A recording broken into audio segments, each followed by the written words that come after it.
On August 23, 1999, WWE presented Raw from Ames, Iowa, one night after the 11th SummerSlam event. On this night, Triple H would win the WWE Championship for his first of 14 world title reigns, cementing himself in the main event scene in the process. But there's a month of backstory that got Triple H to this night. On the July 25th episode of Sunday Night Heat, prior to the fully loaded pay-per-view, Jim Ross conducts a backstage interview with Helmsley. In it, Triple H blurs the lines between storyline and reality when he talks about the infamous curtain call from 1996, where he and his clique friends celebrated in Madison Square Garden on Scott Hall and Kevin Nash's last night in the company. With both of them leaving, and Shawn Michaels being the WWE Champion at the time, Triple H was the only one punished. He was due to win the 1996 King of the Ring, but didn't, which ended up changing Steve Austin's career for the better, and spent the next year floating in the lower card. Triple H talked about this candidly in this interview, in a way fans weren't used to seeing at the time, telling JR that he's going to shoot about his feelings on the matter. He rants about being the only one punished for that, and rages against management in general, before the line that changed his character. "You guys talk about being students of the game. I am the game, JR. There's nobody who eats, sleeps, and breathes this business more than me. And now it's my time to prove that to the world. SummerSlam is my time to take what is mine, and that is becoming WWF Champion." Over the following episodes of Raw, there would be various changes to who was the number one contender set to challenge for Steve Austin's championship. For a few weeks, it even looked like Chyna had earned her contendership, having defeated Triple H and Undertaker in a three-way match, thanks to interference of Steve Austin and referee Shawn Michaels. She next retained her contendership by again beating Triple H, but was then defeated by Mankind, who went to a draw with Triple H. This resulted in a three-way match being booked, with Austin defending against both Helmsley and Mankind. This match was also special, as it was to be refereed by legendary wrestler turned commentator turned politician Jesse "The Body" Ventura. In 1998, Ventura had won his elected role as governor of Minnesota. In an unrelated movie fact, 5 years later, his Predator and Running Man co-star Arnold Schwarzenegger would become the Governator of California. Prior to this, Ventura had left WWE on bad terms in the early 90s. He then later became one of the few people in history to successfully sue Vince McMahon and win, over royalties he believed he was due for his commentary appearing on home video releases.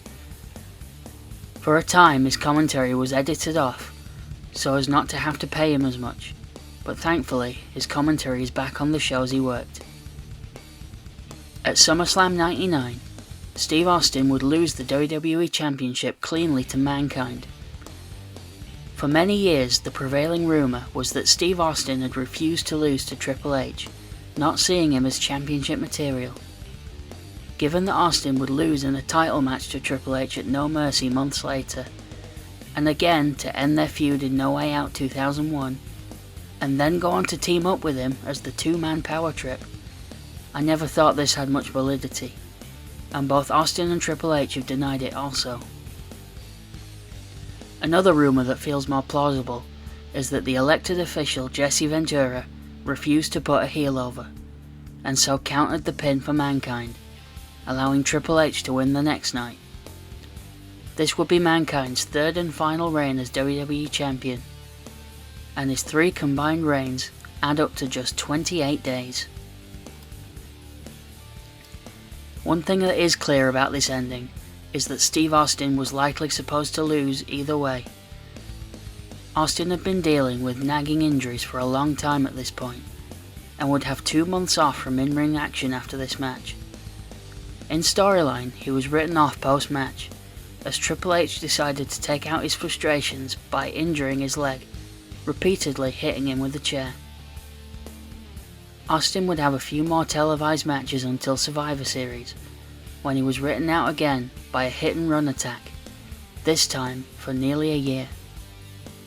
Throughout the night, segments were shown of Ventura going over the rules of the match with all three men, establishing that he was taking his referee job seriously and wouldn't abide rule breaking.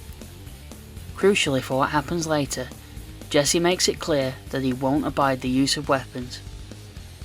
This led to a moment during the match where Triple H blatantly uses a chair twice in front of Ventura.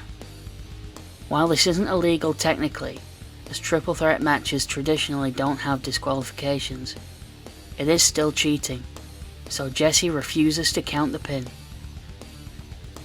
In the end, Triple H didn't win at SummerSlam as he promised to, because of his own actions, but he would get another shot on Raw the next night, because of his own actions.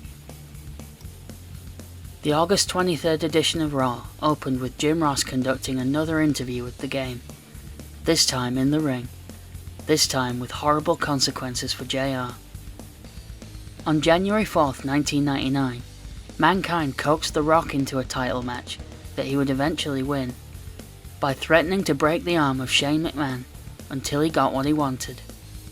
On this night, Triple H would use the same strategy, with JR being the innocent victim this time.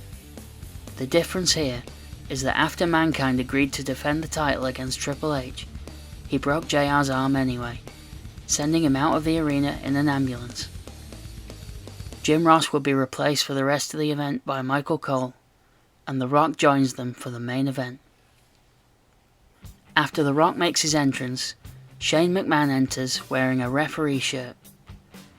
As soon as the champion Mankind enters the ring, the action kicks off, with Triple H desperate to achieve his destiny. The two go at it while The Rock complains about his placement on the card, having defeated Billy Gunn at SummerSlam the previous night. Much like Jesse Ventura refused to count for Triple H at SummerSlam, Shane refuses to count for Mankind, leading him to take Shane out with a mandible claw. He then applies the claw on Helmsley, but before referee Earl Hebner can come out, Chyna does, and gets a mandible claw from Mankind also. After hitting Mankind with a sickening looking unprotected chair shot, Triple H turns the chair to The Rock, blasting him out of his seat. With Shane McMahon back in the match, Triple H hits the pedigree, and Shane counts the 3, right in the middle of the ring, just like Jesse wanted it the night before. In another callback to Mankind's title win in January, back then Michael Cole claimed that Mick Foley has achieved his dream, and the dream of everyone who's ever been told you can't do it. On this night, Jerry Lawler shouts that Triple H has realised his dream, and it's all about Triple H.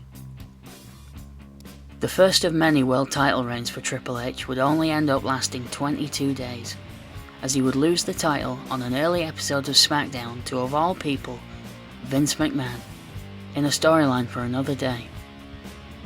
He would regain the title a week later at Unforgiven, in a 6-pack challenge beating 5 other contenders.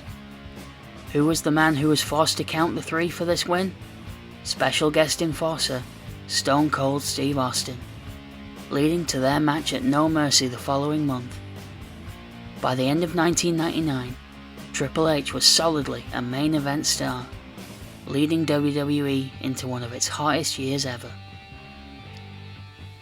Thank you for watching yet another wrestling channel. If you enjoyed this, please comment, like or subscribe.